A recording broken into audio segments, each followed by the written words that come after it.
X cleavage, clear olive skin, salon highlighted copper strands framing face, MAC O lips.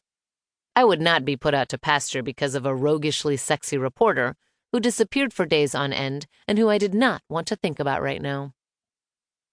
I grabbed my cell phone, the Nikon, my notepad with the Zimmerman case information, and my new favorite accessory, courtesy of eBay, my sexy señorita drawstring bag. Shoving the notepad into the coral-colored purse, I headed toward the office. In your face, Callahan. I had options. Dark and brooding suddenly held a new appeal. Just as I reached the office, Manny pushed open the door. Dolores. My wedge heels teetered on a crack in the sidewalk. Maybe appeal was the wrong word. Dark fascination, sadistic curiosity. Fact is, Manny flustered me without even trying. Not many people could do that. I'd solved my first big case as primary investigator a few months ago. I chided myself. It was way past time to get over the nerves that shot through me when I was around him. He looked at his watch, then back at me. ¿Qué onda? Are you working? I nodded. The Zimmerman case? He held the door, apparently waiting for me to continue. I held up my camera. Got some great pictures, especially if I had contacts at Playboy or Penthouse, which, unfortunately, I didn't. Pictures of Mrs. Zimmerman, making out with her personal yoga instructor?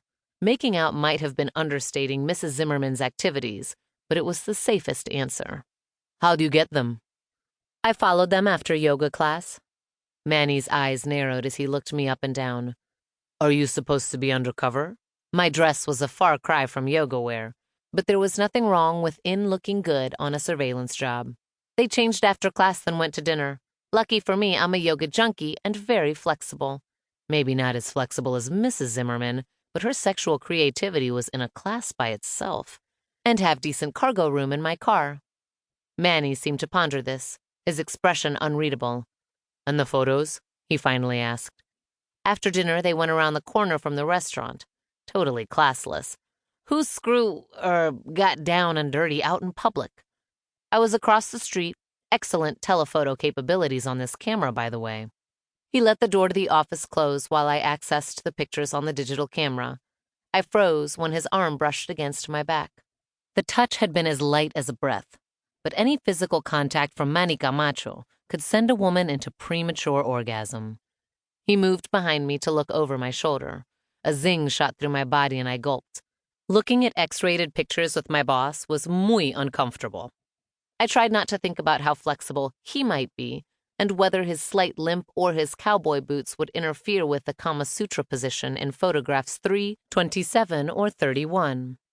When we'd gone through all the pictures, I stepped away, trying to ignore the charged silence. Open and shut, I said. She's clearly cheating on her husband. Good work. His voice sounded strained.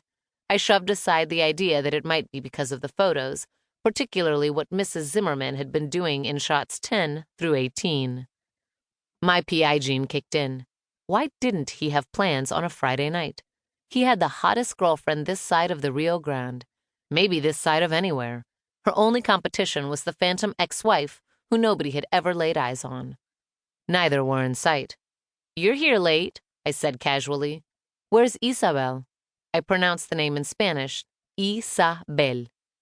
Not here. The corner of his mouth notched up. Where's Callahan?